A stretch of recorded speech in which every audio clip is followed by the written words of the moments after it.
భారతీయ ఆచార వ్యవహారాలు కట్టుబొట్టు సంప్రదాయాల్లో సమ్మిళితమైన వస్తువు బంగారం. పెళ్లైనా ఇతర ఏ పేరెంటమైనా బంగారం నగల రూపంలో లేదా కట్నకానుకల రూపంలో ఉండి తీరాల్సిందే.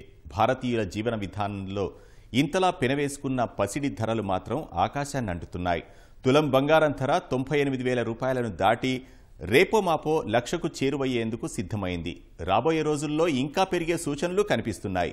ప్రస్తుతం దేశంలో పెళ్లిళ్ల సీజన్ నడుస్తూ ఉండగా బంగారం ధరలను చూసి సంబంధాలు కుదుర్చుకున్న కుటుంబాలు బెంబేలెత్తుతున్నారు. మరి పసిడి ధరల్లో ఎందుకీ పెరుగుదల? ఏ పరిస్థితుల వల్ల పసిడి ధరలు పైపైకి ఎగబాకుతున్నాయి? అసలు ధరలు తగ్గేందుకు ఆస్కారం లేదా?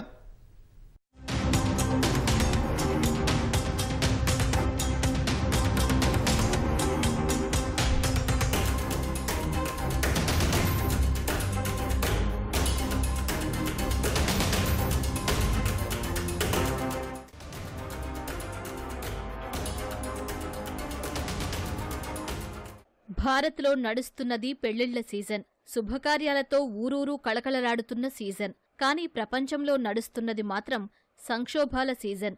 అగ్రస్థాయి ఆర్థిక శక్తులు అమెరికా చైనా మధ్య వాణిజ్య యుద్ధం, ప్రపంచ దేశాలపై డొనాల్డ్ ట్రంప్ విధిస్తున్న సుంకాలు, 3 ఏళ్లుగా సాగుతున్న రష్యా ఉక్రెయిన్ యుద్ధం, ఇజ్రాయెల్ హమాస్ పోరాటం, ఇలా ప్రపంచమంతటా అనిశ్చిత వాతావరణమే. ఇన్ని పరిస్థితులు కలగలవడంతో బంగారం ధరలు అమాంతం పెరిగిపోతున్నాయి.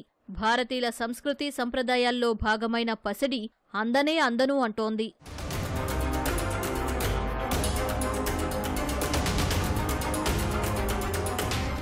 ఇప్పటికే 10 గ్రాముల పసిడి ధర 98,000 రూపాయలు దాటింది. మరికొన్ని రోజుల్లో ₹1,00,000 చేరువయ్యేందుకు సిద్ధమైంది. ఈ ఏడాది ఆరంభంలో 78,500 రూపాయలు ఉన్న ధర 4 నెలల్లోనే 20,000 రూపాయలు పెరిగింది. ధరల్లో కొత్త చరిత్రను సృష్టిస్తూ ఇలా సామాన్యుడికి అందనంత దూరం వెళ్లిపోతున్నాయి బంగారం ధరలు.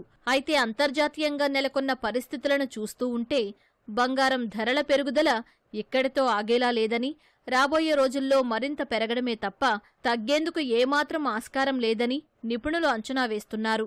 బంగారం కంటే ఎక్కువ ధరలు డైమండు, ప్లాటినము ఉన్నప్పటికీ ఎక్కడా కూడా ఇమ్మీడియట్ ఎక్స్చేంజ్ జరగటం లేదు. ఎక్కడైనా కుదువు పెట్టినా అత్యవసరంగా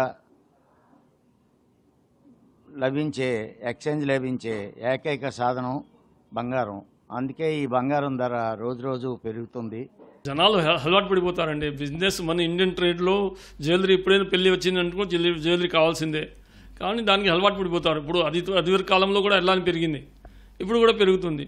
ఇది మామూలుగా కొన్నాళ్ళకి సెట్ అయిపోతుందండి. 100 రూపాయలు గ్రామ్ నుంచి కూడా సేల్ అమ్మాను. ఇప్పుడు 9,000 10,000 గోల్డ్ అమ్ముతున్నాం. కానీ బిజినెస్ పెరిగినప్పుడు కొంతకాలం కొంచెం ఉండదు. దాని తర్వాత జనాలు అలవాటు పడిపోతారు, మామూలుగా కొంటారు.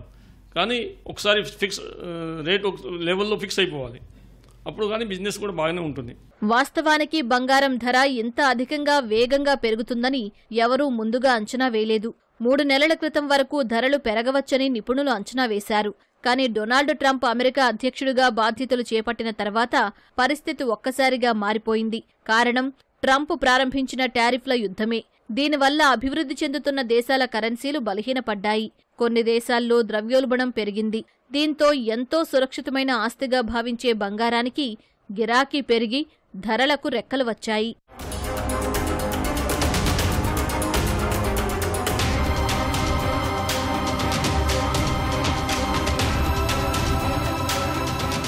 $2008లో ప్రపంచంలో ఆర్థిక సంక్షోభం తలెత్తినప్పుడు ఔన్సు బంగారం ధర $1,000 చేరింది.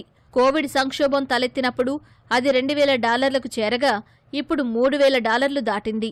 ఆర్థిక సంక్షోభం తలెత్తినప్పుడు బంగారం ధరలు రికార్డు స్థాయిలకు చేరుతున్నట్లు స్పష్టమవుతోంది. దీనికి తోడు కొంతకాలంగా ప్రపంచంలోని పలు దేశాల్లోని కేంద్ర బ్యాంకులు బంగారం కొని నిల్వ చేస్తున్నాయి. 2022 నుంచి ఏటా 1,000 టన్నులకు పైగా బంగారాన్ని కేంద్ర బ్యాంకులే కొనుగోలు చేశాయి. ఇందులో భారత రిజర్వ్ బ్యాంకు ముందు వరుసలో ఉంటోంది. చైనాలో రియల్ ఎస్టేట్ రంగం దెబ్బతినడంతో అక్కడి మదుపరులు బంగారంపై ఎక్కువ ఆసక్తి చూపిస్తున్నారు. ఇలాంటి పరిణామాలన్నింటి మధ్య బంగారం ధరలు పెరుగుతున్నాయి. ఈ బంగారు ఫ్యూచర్లో కూడా తగ్గే పరిస్థితి అయితే ఉండదు. చాలామంది తగ్గుతుందని 60,000కి వస్తుంది, 70,000కి వస్తుందని చెప్తున్నారు. ఇవి నమ్మొద్దండి. కారణం ఏంటంటే లాస్ట్ ఇయర్ ఒక 14 దేశాలు 7,980తో కొన్ని వేల టన్నులు పర్చేస్ చేయడం జరిగింది. మళ్ళా ఒక 4 మంత్స్ తర్వాత 8,200, 8,300లో కూడా చాలా గవర్నమెంట్స్ గోల్డ్ను పర్చేస్ చేయడం జరిగింది. ఇక గోల్డ్ ఇప్పుడు పెరగడానికి ముఖ్య కారణం ఏంటంటే ఇండియా పరిస్థితులు వేరు, ఇంటర్నేషనల్ పరిస్థితులు వేరు. మిడిల్ ఈస్ట్ వార్ ఒకటి, ఉక్రెయిన్ రష్యా వార్ ఒకటి, ఇటువంటివన్నీ ఇది పెరగడానికి ముఖ్య కారణం. బంగారం ధర పెరగడానికి ఇంకా ఇతర కారణాలు కూడా ఉన్నాయి. రష్యా ఉక్రెయిన్ యుద్ధం, స్విట్జర్లాండ్ బ్యాంకులు ఇటీవల దివాళా తీయడం, ఇలాంటి ఏ సంఘటన జరిగినా మన దేశంలో బంగారం ధర పెరుగుతూ ఉంటుంది. భారత్ బంగారాన్ని అత్యధికంగా దిగుమతి చేసుకుంటుంది కాబట్టే ఈ పరిస్థితి వస్తుంది. మార్కెట్లో బంగారం ధర పెరిగితే మన ఇంట్లో ఉన్న పసిడి నగల విలువ కూడా పెరిగినట్లవుతుంది. ఏదైనా దేశంలో రాజకీయ తిరుగుబాటు జరిగినప్పుడు అక్కడ కరెన్సీ విలువ పతనం అవుతుంది. స్టాక్ మార్కెట్లు నష్టాల బాట పడతాయి. కానీ విచిత్రంగా బంగారానికి మాత్రం డిమాండ్ ఏర్పడి ధర పెరుగుతుంది. అందువల్లే బంగారాన్ని సంక్షోభంలో ఆదుకునే వస్తువుగా పిలుస్తారు. గత కొన్ని దశాబ్దాలుగా బంగారం ధర నిలకడగా పెరుగుతూ వస్తోంది.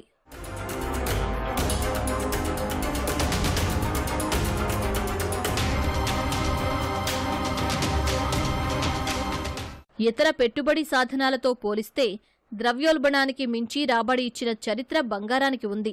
అందుకే ద్రవ్యోల్బణం పెరుగుతున్న సమయంలో పసిడికి డిమాండ్ పెరుగుతుంది. సురక్షిత పెట్టుబడి సాధనంగా భావించి చాలామంది పెట్టుబడిదారులు పెట్టుబడులు బంగారం వైపు మళ్లిస్తుంటారు. ఫలితంగా ద్రవ్యోల్బణం పెరిగినప్పుడు బంగారానికి డిమాండ్ ఏర్పడుతుంది. దాంతో ధర పెరుగుతుంది.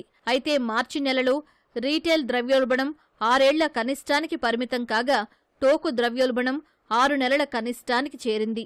అయినా ఈ పరిస్థితుల్లోనూ బంగారం ధరలు పెరుగుతున్నాయి. ద్రవ్యోల్బణం తగ్గితే బంగారం ధరలు తగ్గుతాయని ఆశిస్తే ఆశ్చర్యకరంగా పైపైకి ఎగబాకుతున్నాయి. ఇలా కర్ణుడి చావుకు కారణాలు అనేకమన్నట్లు బంగారం ధరల పెరుగుదలను పైపైకి ఎగదోస్తున్నాయి.